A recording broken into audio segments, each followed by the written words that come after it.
میں آج اپنی قوم کے سامنے کہنا چاہتا ہوں کہ یہ جب سے رجیم چینج ہوا ہے، جب سے ہماری گورنمنٹ گرائی ہے، تب سے کوشش کر رہے ہیں پارٹی کو ختم کرنے کی، اور کوئی ان کو جو سب اوپر پاور میں بیٹھ کے تحریک انصاف کو ختم کرنے کی کوشش کر رہے ہیں، ان کو کوئی ملک کی فکر نہیں ہے۔ انہوں نے جو پاکستان کی معیشت سے کیا، میں آپ کو پھر کہتا ہوں دشمن بھی نہ کرے۔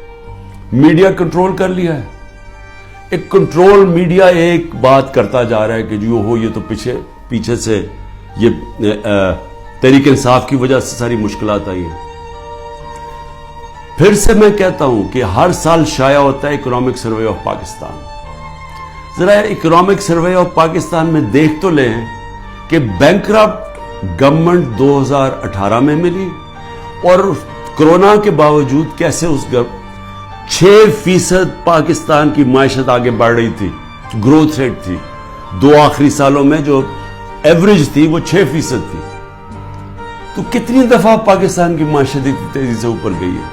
انڈسٹری بڑھ رہی تھی، دولت میں اضافہ تھا، پر کیپٹا انکم بن رہی تھی، ٹیکس بڑھ رہے تھے، ایکسپورٹس بڑھ رہی تھی، ریمیٹنسز بڑھ رہی تھی۔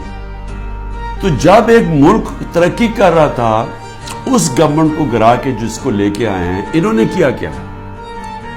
انہوں نے ان کی جو پالیسیز تھی، اور یہ ہمیشہ یہ ملک بینکرپٹ چھوڑ کے گئے ہیں۔ 99 میں بھی جب یہ نون لیگ گئی، ملک بینکرپٹ تھا، 2018 میں بھی بینکرپٹ کر کے گئے، اور پھر آتے ساتھ ہی ایک اکانومی جو چل رہی تھی اس کو بینکرپٹ کر دیا۔ انہوں نے کیا کیا؟ انہوں نے پہلے بھی جب ایکسچینج ریٹ کو زبردستی روک دیا، جب 2018 میں، تو ایکسپورٹس گر گئی۔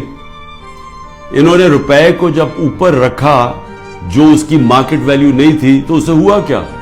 امپورٹ سستی ہو گئی، ایکسپورٹس مہنگی ہو گئی، ایکسپورٹس گر گئی۔ جب ایکسپورٹس گرے ڈالر کی، جب 3 گنا زیادہ جب امپورٹس ہو جائیں ایکسپورٹس کی، تو وہ ملک کیسے آگے ترقی کر سکتا؟ تو تب بھی انہوں نے یہی کیا۔ اس بار آتے ساتھ ہی انہوں نے یہ نون لیگ نے پھر وہ کیا، روک دیا اس کو روپے کو گرنے سے۔ لیکن مصنوعی طور پہ جب آپ روکتے ہیں، اس کا کیا ہوا کہ ریمیٹنسز گرنی شروع ہو گئی، ایکسپورٹس گرنی شروع ہو گئی۔ پھر را مٹیریلز جو امپورٹ کرتے ہیں ہم انڈسٹری کے لیے، اس کو بند کر دیا، انڈسٹری نیچے جانی شروع ہو گئی، ٹیکس کلیکشن نیچے جانی شروع ہو گئی۔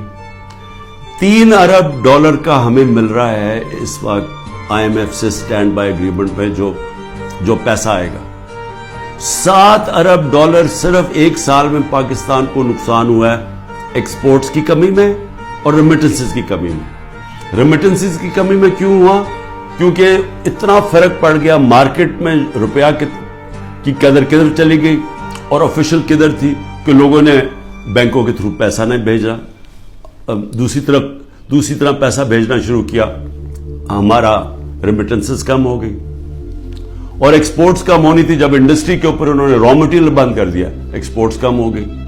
تو 7 ارب ڈالر کا ایک سال میں کمی آئی ان کے دور میں، جبکہ 3 ارب ڈالر کا ہم اب قرضہ لے رہے ہیں۔ قرضے بڑھتے جا رہے ہیں، آمدنی سکڑتی جا رہی ہے۔ کوئی ملک چل سکتا ہے ایسے؟ اور کتنی دیر چلے گا؟